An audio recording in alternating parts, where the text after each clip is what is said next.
what is happening in the world of politics and media? We've got breaking news on Charlie Kirk's assassination and the shocking reactions that followed. Next up, a major EU decision impacting Israel is sending shockwaves through international relations. Then, we dive into a heated debate over cancel culture and consequences, with Dave Portnoy weighing in on Jimmy Kimmel's show suspension. And finally, find out who's facing backlash for their controversial comments. Stick around, you don't want to miss this. Like, subscribe, and hit that notification bell so you never miss an update. The political landscape is reeling after the assassination of Charlie Kirk, and the aftermath is proving to be as explosive as the event itself. President Trump's initial response, while urging nonviolence, immediately pointed fingers at the radical left, setting a partisan tone. Meanwhile, prominent liberal figures and media outlets, surprisingly, showed restraint, with some even offering nuanced takes on Kirk's conservative platform. However, the online sphere quickly devolved, showcasing the ugliest of public reactions. Governor Greg Abbott of Texas ignited controversy by posting FAFO alongside a mugshot of a woman mocking Kirk's death, blurring the lines between official conduct and internet trolling. Adding fuel to the fire, Vance and Stephen Miller adopted aggressive, internet-fueled rhetoric, framing the assassination as an act of terrorism, and calling for the dismantling of networks. A move critics argue is a dangerous conflation of online discourse with actual threats. This situation highlights a growing concern about how political figures are using online platforms to amplify outrage and blur the lines between free speech and incitement, all while the nation grapples with the profound impact of digital culture on political discourse and public reaction. Don't go anywhere, because the fallout from these political clashes is far from over. We're heading to Europe next, where a controversial EU proposal is challenging the status quo. Lithuania's Foreign Minister Kęstutis Budrys is raising serious questions about the European Commission's aggressive stance towards Israel, particularly its proposal to restrict trade ties and sanction two far-right ministers, Itamar Ben-Gvir and Bezalel Smotrich. Budrys expressed skepticism, wondering if these measures are truly aimed at influencing Israel's policies or merely serve as a form of punishment.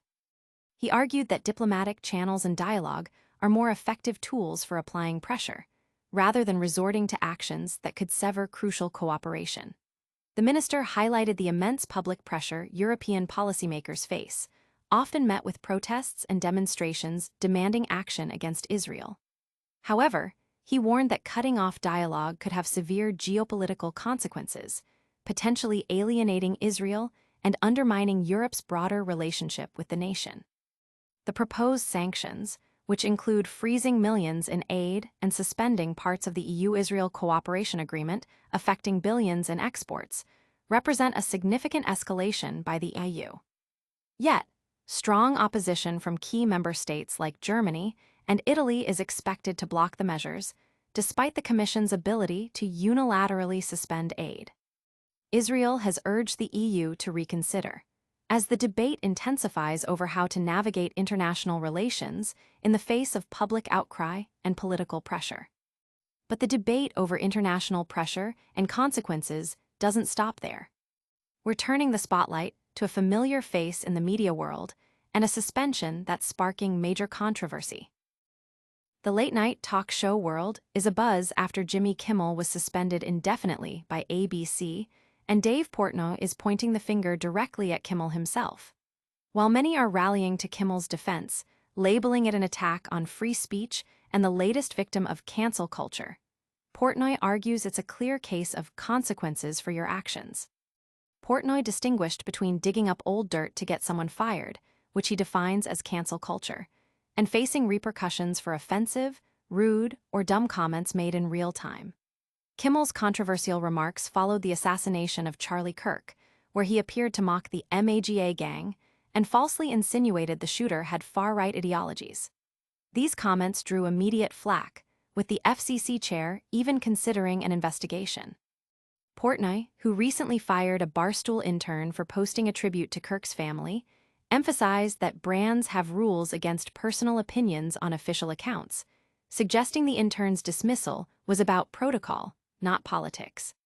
He stands firm that Kimmel's suspension isn't cancel culture, but rather a direct result of his own words and the network's response to them, highlighting a growing tension between public discourse, media accountability, and the evolving definition of consequences in the digital age.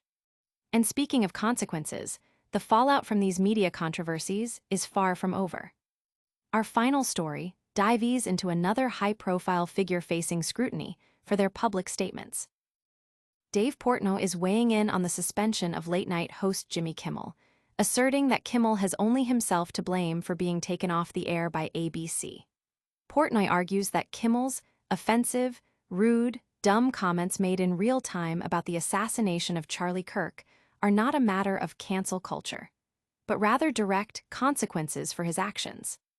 The Barstool Sports chief clarified his stance, differentiating true cancel culture, digging up old material to get someone fired, from immediate repercussions for current controversial statements. Kimmel's remarks, which included mocking the MAGA gang and making questionable insinuations about the shooter's ideology, sparked significant backlash, prompting FCC Chair Brendan Carr to consider an investigation. Portnoy's perspective is firm. When a person says something widely considered offensive in the moment, punishment is a natural outcome, not an act of censorship. This incident underscores the intense scrutiny public figures face and the rapid dissemination of their words online, leading to swift and significant repercussions. That's all the news for today, but we'll be right back with a quick recap. Stay tuned. We've covered a lot today, from the explosive aftermath of Charlie Kirk's assassination and the political reactions, to Lithuania's foreign minister questioning EU sanctions on Israel, and Dave Portnoy's take on Jimmy Kimmel's suspension as consequences, not cancel culture. Don't forget to like this video, subscribe to Glowline for more updates, and ring that notification bell so you're always in the loop. Follow us on all our social media platforms to join the conversation. We'll see you in the next one.